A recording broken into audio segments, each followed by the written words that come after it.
Okay, so now that we have carried out the MOT inspection test in the bay, we're back at the MOT testing service, and we have a couple of items on the list to input as defects, roller brake test results, etc. etc. So we need to sign in.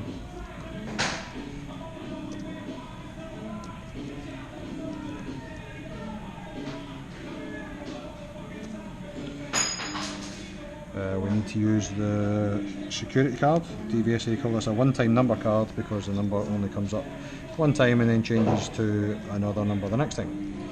So we'll put in the security code. Now we can click here for enter test results. We can add the odometer reading. In this case that is 11790. We can put in roller brake test results. In this case, the roller brake test, machine weight on the front was 95 kilograms, machine weight on the rear was also 95 kilograms, and the rider weight, which is optional, in this case was 100 kilograms, no sidecar fitted. Click next.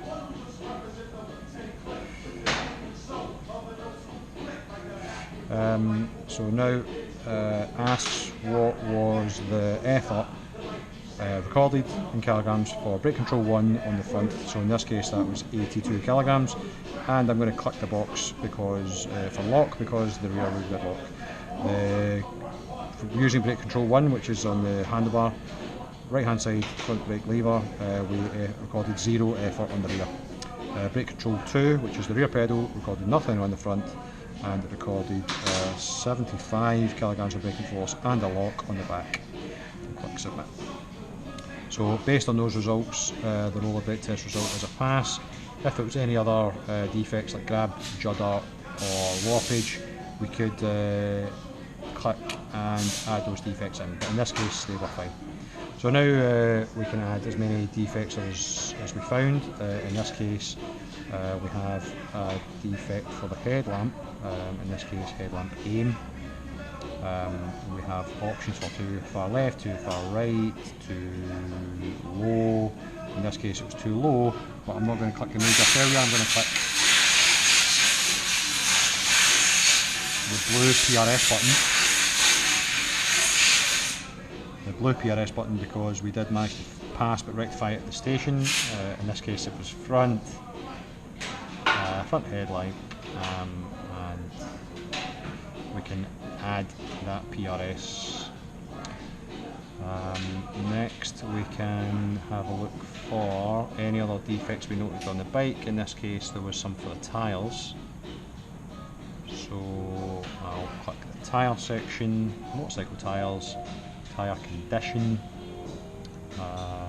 ply, exposed, tread.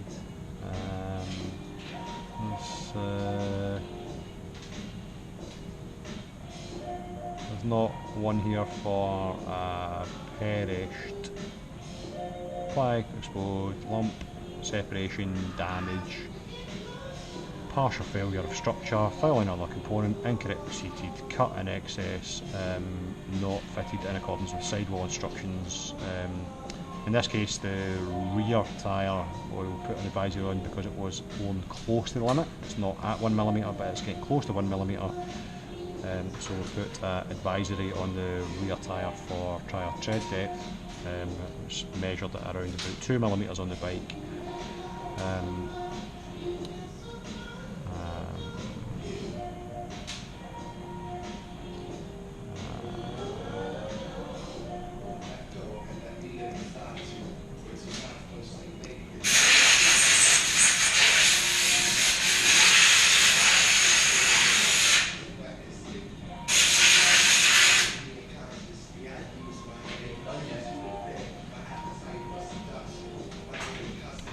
Yeah, so I've had a search for perish. There's no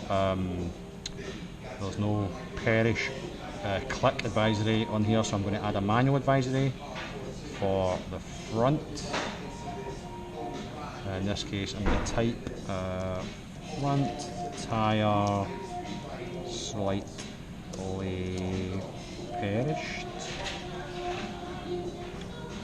It's not dangerous. Click manual advisory.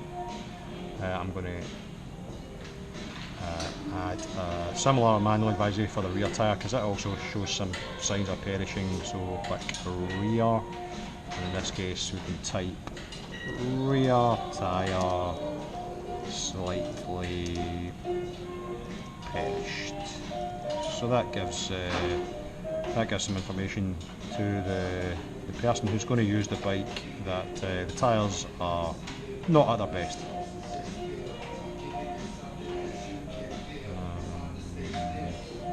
We'll also look for a defect category for wheel alignment. So we'll return to defect categories and check for wheel alignment.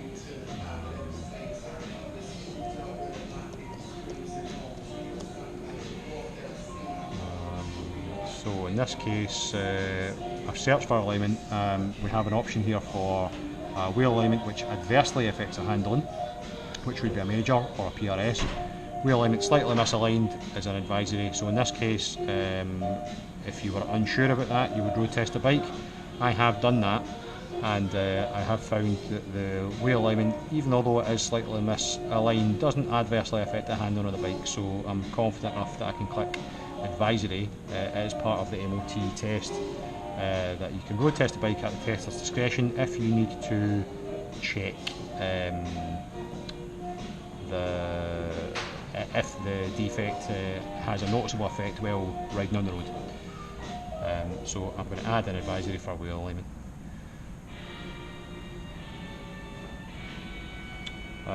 Now, having done that, my list that I made when I was at the bike is now complete. So if I click this link that says show defects,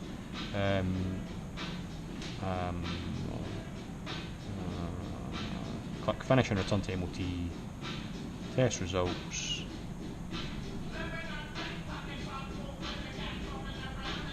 wait for the Wi-Fi.